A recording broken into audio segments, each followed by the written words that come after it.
What is this Mecca Pact really all about? It's like that elephant in a dark room.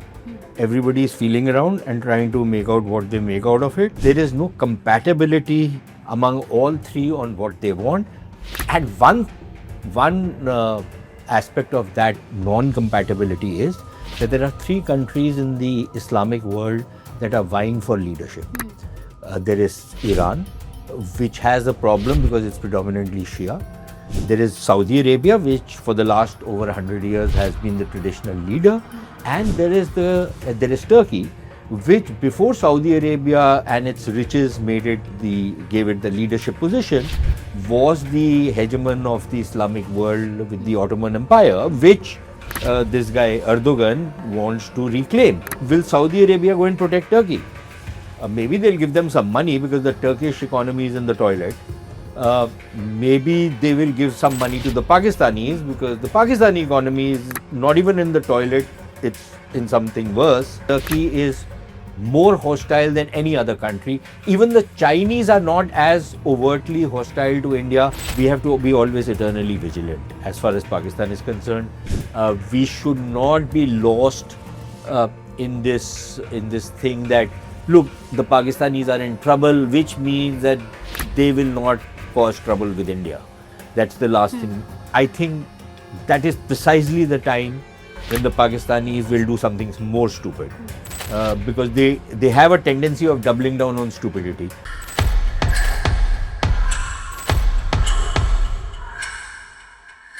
You're with Times Access's new show, Faultline. Every week, Sushant Sareen cuts through the biggest geopolitical shifts. On this episode, the new Mecca Pact between Pakistan, Saudi Arabia and Turkey, and Pakistan's growing crisis in PoJK, and what all of that means for India. Sushant Sareen, thanks so much for joining us. Thanks for having me and starting this. Yeah, first episode, long way to go for us. Yes. But firstly, what is this Mecca Pact really all about? Is it a new regional security bloc? Is it a beginning of an Islamic security bloc? Or is this a response to the changing situation in the Middle East? It's like that elephant in a dark room. Everybody is feeling around and trying to make out what they make out of it. We don't know what exactly the pact is because the text of the pact is not there. They maintained a degree of ambiguity. From their end, the one thing which has been spread all over is this one for all for one. That an attack on one will be considered an attack on everybody else. But again, there have been times in the past where the Chinese have gone to Pakistan and have said that an attack on Pakistan's security is China's security and stuff like that. So this kind of nonsense has been very often, it's like the normal diplomatics which is being used by many of these countries. So one is that aspect of it. Second is, there's tried to show a lot of symbolism around Mecca. And if you look at, there be a number of pacts that have been signed in Mecca, all of them have collapsed. None of them are really taken off, right? We don't know how this one will last, partly because I think the three countries which are part of this particular pact have gone in for it, not because there is some convergence of interests, but because each one has their own interests for which they have gone into this. They want to extract what they can out of it. There is no compatibility among all three on what they want. And one aspect of that non-compatibility is that there are three countries in the Islamic world that are vying for leadership. There is Iran, which has a problem because it's predominantly Shia. There is Saudi Arabia, which for the last over 100 years has been the traditional leader. And there is Turkey, which before Saudi Arabia and its riches gave it the leadership position, was the hegemon of the Islamic world with the Ottoman Empire, which this guy Erdogan wants to reclaim. So there is that factor also which is going to come into play. And how is Turkey going to do the balancing act? Because it's also part of NATO. Yeah, which then begs the question that, okay, maybe the Saudis need the Turks and the Pakistanis to protect them. Good luck to the Saudis if they hope that these guys will come and protect them. But Turkey is already a member of NATO, right? So why does it need Saudi Arabia, which can't protect itself? Will Saudi Arabia go and protect Turkey? Maybe they'll give them some money because the Turkish economy is in the toilet. Maybe they will give some money to the Pakistanis because the Pakistani economy is not even in the toilet, it's in something worse. But other than that, what are the Saudis going to do? If they haven't been able to do anything for themselves, what are they going to do for the others? I don't see the Pakistanis going and fighting for the Saudis because they've entered into these kind of arrangements in the past. And every time push came to shove, the Pakistanis would beg off by saying that we are there to protect the royal family and the two holy places. They've never really fought Saudi Arabia's wars for it. So whether it was the Yemen crisis in the mid-2010s, I think in 2015, at that point of time, they asked the Saudis and the Emiratis to buzz off because the Chinese were pumping in money, so they didn't need the Saudi money. Earlier in 1990, when the first Gulf War happened, their then army chief Aslam Beg came up with this concept of strategic defiance of the United States. Now, the US suffers from an abused wife syndrome. So, no matter how much slaps and treachery Pakistan does with the US, how unfaithful it is, the Americans love going back to that unfaithful partner, right? So, but the Pakistanis in 1990, their army and their army chief came up with this strategic defiance doctrine. But then I think better sense prevailed and they decided that they will send some troops to Saudi Arabia, but they will not participate in the war against Iraq. So they have a lot of their own issues. They are not going to get their people killed because of somebody else's war. Yeah, they'll send a couple of divisions and make a show of force, do some posturing. But will they fight when push comes to shove? I think there's a question mark. And the same with Turkey. So frankly, I don't know what they want to extract out of this particular pact. But you said there is no common interest. Do you not believe that this particular pact is targeted at someone, say Israel? Let's look at Israel. The Turks, until Erdogan came, had very close relationship with Israel. Erdogan is an idiot because he has gone and, he is Trump of the Middle East in many ways. Because he has spoiled Turkey's relations with India. We were never very close, but even then, I think I have no hesitation in saying that Turkey is an enemy country. There are people in the Indian diplomatic establishment who try and couch it in, some kind of diplomatic language. But I think Turkey is more hostile than any other country. Even the Chinese are not as overtly hostile to India as Turks have been. And the Turks for 1,000 years have been the biggest barbarians who came into the subcontinent, and I don't think they've changed very much. I'm sorry if it's politically incorrect, but I feel very strongly about these fellows, especially a character like Erdogan. But if you look at the Turks and their attitude, you have to start asking questions about what exactly they are going to be doing with Israel. And will the rest of the West just sit back and say, okay, let Israel be destroyed? I don't think so.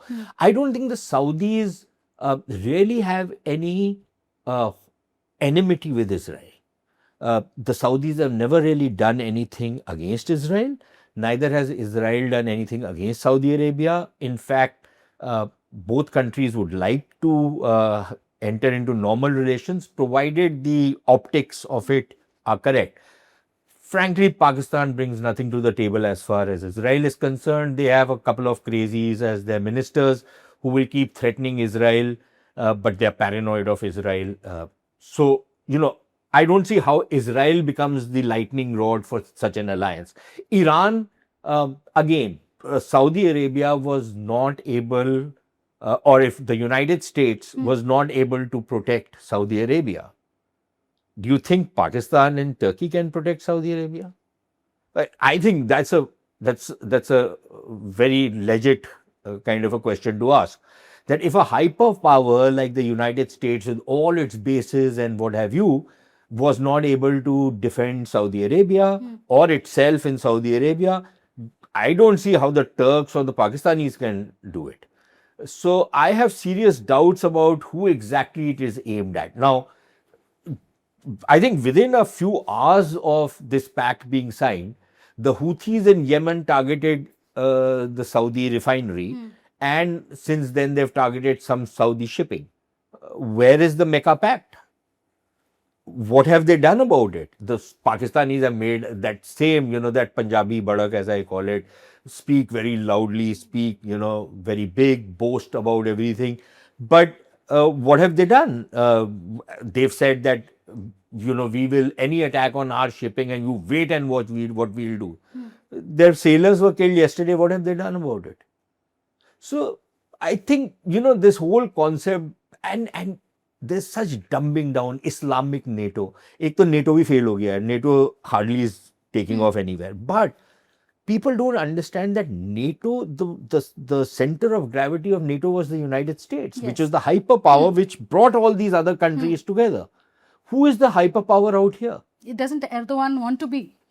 Erdogan, look, even I want to be hyperpower. That does not mean that I become hyperpower. What you want to be and what you are two different things. Look at the Turkish economy. Look at the kind of problems they are facing. And it's not as though Turkey is really the toast of the town.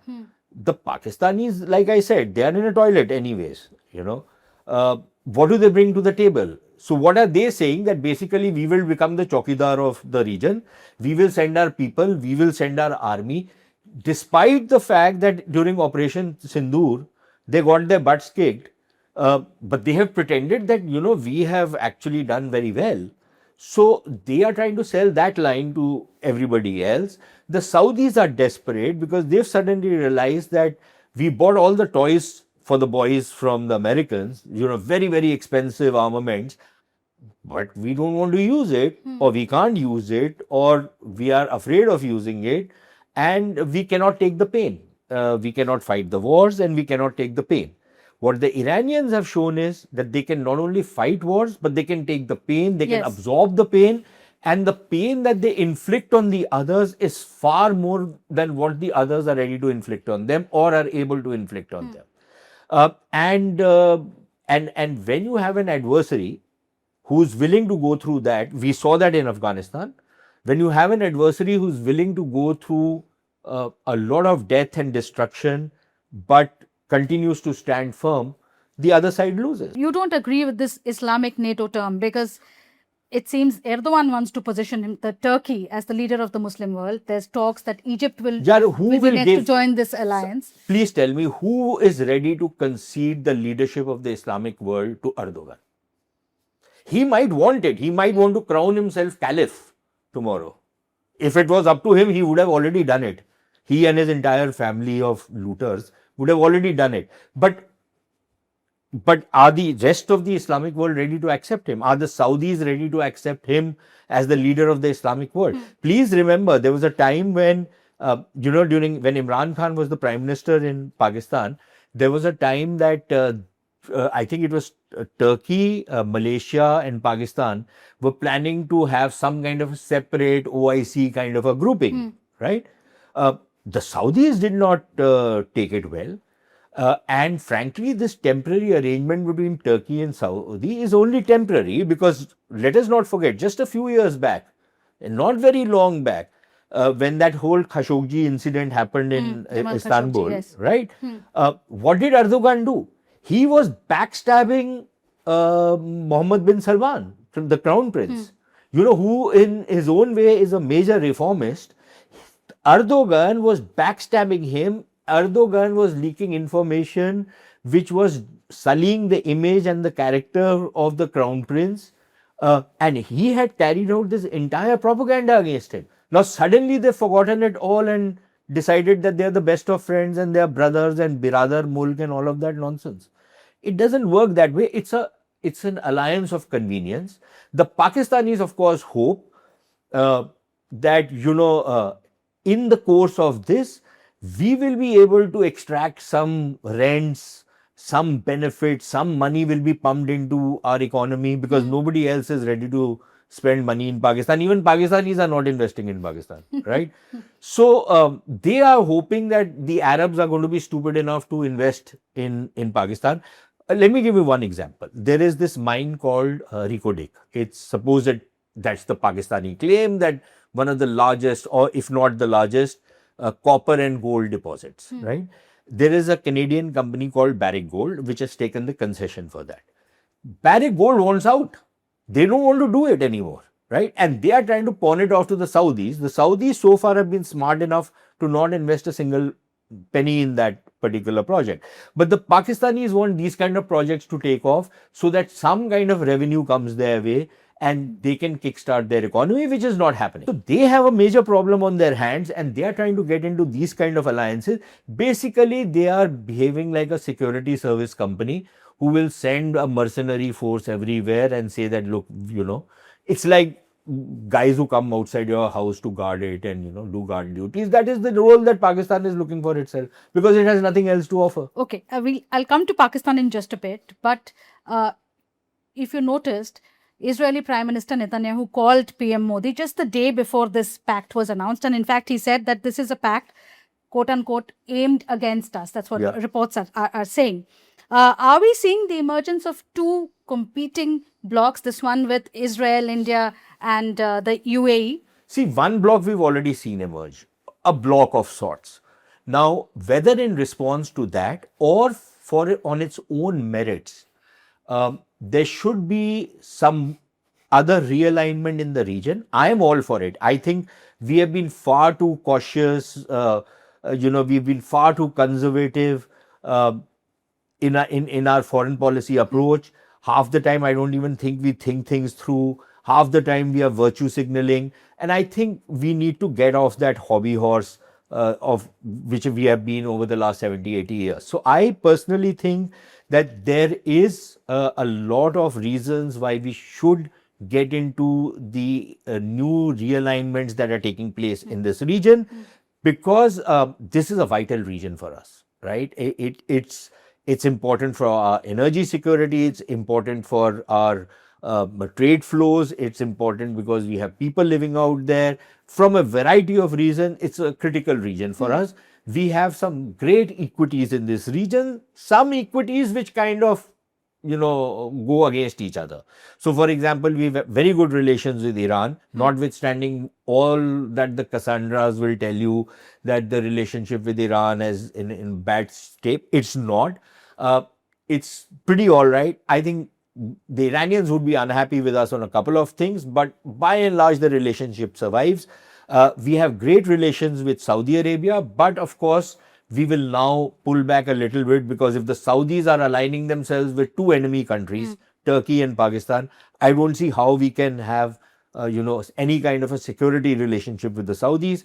But we have fabulous relations with UAE, with Israel, and of course with countries like Bahrain and Qatar and others. So yes, I think if there is the possibility of a new grouping, whether it's a security-oriented grouping, whether it's an alliance of sorts, that is something that people need to decide on in all the countries that become part of it. But I would imagine that yes, there is certainly space for something like that, and I don't see any reason why India should be shy of joining or becoming a part of this kind of a group, which also then fits in very well with the kind of connectivity projects that we have been, thinking about. IMEC, of course, will not happen without the Saudis. And maybe the Saudis might still agree to something like the IMEC. But IMEC is not the only game in town. There are other, similar projects that can be built upon. So I think we should look at it.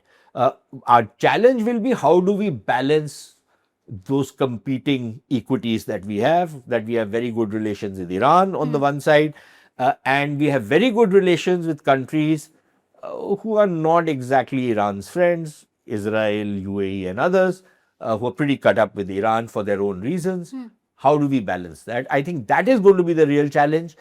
But to say that we will balance by not aligning with anybody, I think that's a mug's game.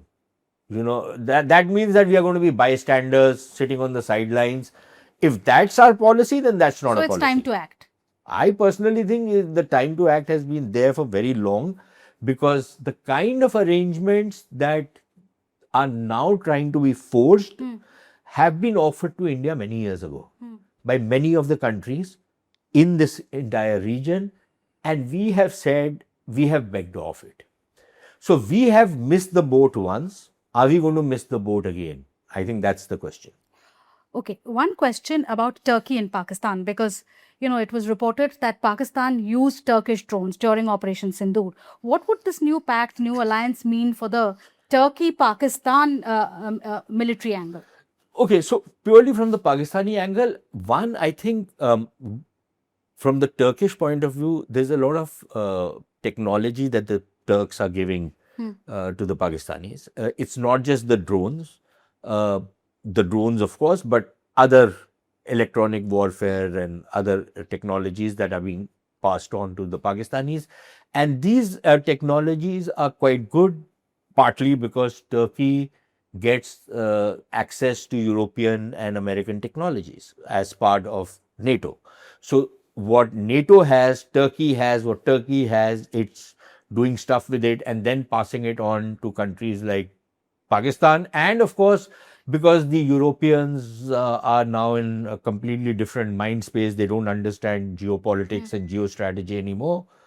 And the Americans have a dysfunctional system currently, and I think even for the future, given the kind of people who are there in American politics. So the Turks are getting all their technologies, and those technologies are probably are definitely being passed on to the Pakistanis, but probably also the Chinese, who probably have access to it in a variety of ways. So one is that the technological advantage that the Pakistanis get. The second is that, if the Saudis start pumping in money, not that it's going to change the fundamental character or structure in Pakistan, because whatever monies that will be sent will actually go back into some other country, maybe Dubai, not anymore, but some other country where the rich and the powerful in Pakistan will take away that money and put it somewhere else. So Pakistan will remain the toilet it is, but they will certainly get some advantages in terms of military technologies and military advancement, which of course is going to be used against us. The flip side of that is that militarily, while they might pretend to be strong, the country is getting hollowed out because of how they've run the country, and I don't see any backstop to that hollowing out. So I think that will probably kind of balance things for us. What does this, grand defense pact mean for Pakistan now? We are seeing the crisis in PoJK. Elections have had to be postponed. They've had to soften their language towards the protesters in PoJK as well. Is this some kind of international optics that they're trying to cover up their internal weaknesses at this point? You're saying they've softened their language towards? They changed it from enemies of Pakistan to patriotic brothers. They did. I thought even yesterday they were calling them traitors and Indian agents and the agitators. And the agitators is not just a group of people, it's the people of that entire occupied territory. They have been labeling them with the worst kind of things. The ruling party, which is basically a Punjab party, Muslim League, that has been using the most vile language against Kashmiris, going down to attacking their sisters, daughters and mothers, and saying that these Kashmiris get married to their own sisters and mothers to get UK citizenship. This is the attack dogs of Muslim League, who have been spreading this thing about the Kashmiris living under Pakistani occupation. I don't think they've softened their language. I don't think they've softened their stand. And I think the way they've gone about it, they have ensured that, just like there are already two provinces which are in ferment, and I think ferment is an understatement. If you look at what is happening in Balochistan and in Khyber Pakhtunkhwa. But I think what is happening in PoJK is going in that direction. The kind of anger that we see out there, the kind of demands that are being made by the agitators out there, it would be unimaginable 4 years back, 5 years back. There's been a complete transformation of that territory. And if you have a military regime, which is what you have in Pakistan, unless, of course, you fall for that civilian facade, if you have a military regime out there, then this is how military regimes operate. They declare everybody as an enemy. And they don't have those political nuances of how to reach out to people, enter into negotiations, win them over, give them something, take something. They don't do that because they don't have the brains to do that. And which is why I don't see an early solution to this. And with the kind of heavy-handed tactics that have been used against people who've been demanding nothing more than basic civic, political and economic rights, when you use those kind of heavy-handed and high-handed measures, then there is a lingering sense of hurt and anger which doesn't go away. It takes a generation, if not more, to win over the people. So I think that's the direction in which they've gone. The question is that the Pakistanis might get a few $1 billion from the Saudis, they might get a few new technologies from the Turks, but where do they get the brains from? How to handle their own country? Because they made a right royal mess. It's like a pig's breakfast. So if you make a pig's breakfast, then that is what you'll get. But what should India watch out for now in the end? Because at the end of the day, you're saying they may get money, they may get some weapons as well. What should India watch out for? We have to be always eternally vigilant as far as Pakistan is concerned. We should not be lost in this thing that, look, the Pakistanis are in trouble, which means that they will not cause trouble with India. That's the last thing. I think that is precisely the time when the Pakistanis will do something more stupid, because they have a tendency of doubling down on stupidity. So don't expect them to not do something stupid. And which is why my own sense is that as the internal problems in Pakistan deepen, and they are deepening, and externally they seem to be getting a lot more support. The stupid generals, duffer generals as they were called in Pakistan, will be inclined to believe that this is an opportunity of because you have international support and you have domestic problems. If you open a front against India, then you fuse the people domestically together. Everybody starts closing ranks to save the country because there is a threat on the country.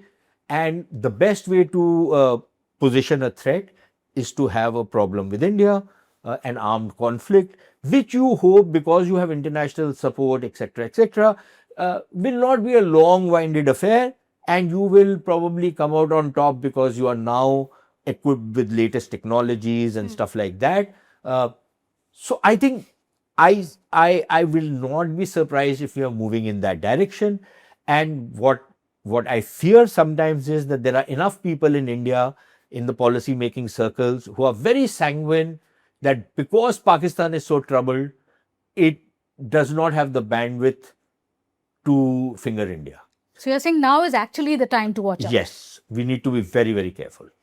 Sushant Sareen, great talking to you. Thanks for joining us on Times Access. Yeah, pleasure. That's it on this episode. Do let us know what you thought of it, and please don't forget to like and subscribe to this channel. See you next time.